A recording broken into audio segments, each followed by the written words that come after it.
Apply করলে কিংবা কোন জিনিসটা আপনি প্রায় করলে আপনার মোবাইলের ইন্টারনাল স্টোরেজ অনেকখানি ফাঁকা করতে পারবেন। আমি আমার ফোনের সেটিংসে চলে যাচ্ছি। আমি যদি আমার ফোনের অ্যাবাউট ফোনে যাই, মানে যেখানে গেলে ফোনের সব কিছু দেখা যায়, এখানে দেখতে পাচ্ছেন আমার ফোনের স্টোরেজ 85.4 জিবি ইউজ হয়েছে। মানে 128 জি ফোনে 85.4 জিবি কিন্তু ব্যবহার করা হয়ে গিয়েছে। এটা জাস্ট এক্সাম্পলের জন্য দেখাচ্ছি।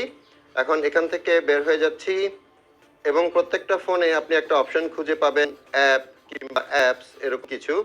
সো আমার এখানে দেখতে পাচ্ছেন অ্যাপস যে অপশনটা আছে, এটার উপর যদি আমি ট্যাপ করি, এখান থেকে আমি চলে যাব ম্যানেজ অ্যাপস যে অপশনটা আছে এটাতে।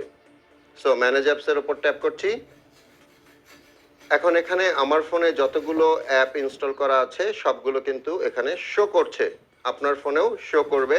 এবং এখানে ডান পাশে দেখতে পাচ্ছেন প্রত্যেকটা অ্যাপ কতখানি জায়গা এখানে দখল করে রেখেছে, মানে ফোনের ইন্টারনাল স্টোরেজ দখল করে রেখেছে।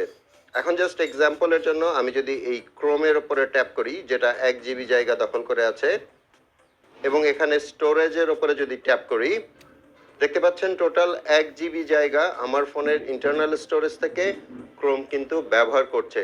এটা যেহেতু আপনি তেমন কিছু করতে পারবেন না, এখানে নিচে দেখতে পাচ্ছেন ক্যাশ। এই ক্যাশ ডেটা হচ্ছে 661 মেগাবাইট। এটা তেমন কোনো কাজে আসে না, আপনি চাইলে এটা ক্লিয়ার করে ফেলতে পারেন।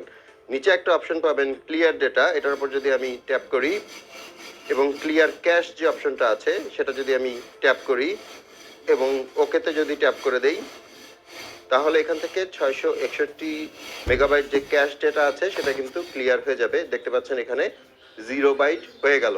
সেম ওয়েতে আমি যদি একটু ব্যাকে চলে যাই, আবারও যদি ব্যাকে চলে যাই, এখন যদি আমি ফেসবুক খুঁজে বের করি, মানে আমরা সবচেয়ে বেশি কিন্তু ফেসবুক ব্যবহার করি, মেসেঞ্জার ব্যবহার করি।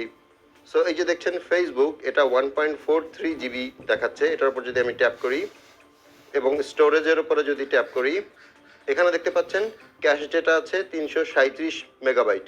এবং আগের মতো যদি নিচে থেকে ক্লিয়ার ডেটার উপর ট্যাপ করি এবং ক্লিয়ার ক্যাশ এটার উপর ট্যাপ করে দিয়ে ওকে করে দেই, তাহলে দেখতে পাচ্ছেন ওই ক্যাশ ডেটা কিন্তু ক্লিয়ার হয়ে গেল। আবারও যদি আমি ব্যাকে চলে যাই, এখন কিছু ফোনের মডেলে এই অ্যাপ লিস্টের ওপরে একটা অপশন পাবেন সর্ট করার জন্য, মানে ফিল্টার করার জন্য। এটার উপর যদি আপনি ট্যাপ করেন, এখানে স্টোরেজ ইউজড এই যে অপশনটা আছে এটার উপর যদি আমি ট্যাপ করে দিই, তাহলে সবচেয়ে বেশি স্টোরেজ ইউজ করছে যেই অ্যাপগুলো সেগুলো আগে দেখাবে, তারপরে আস্তে আস্তে ধাপে ধাপে নিচের দিকে যাবে।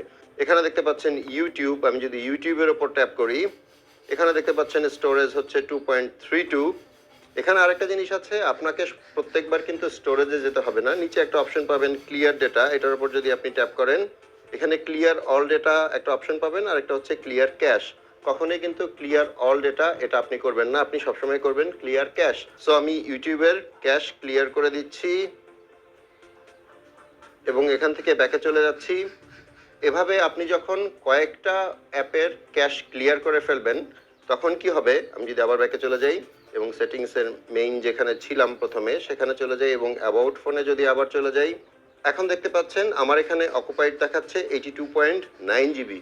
মানে ক্যাশ ক্লিয়ার করার মাধ্যমে কিন্তু অনেকখানি ইন্টারনাল স্টোরেজ ফাঁকা হয়ে গেল।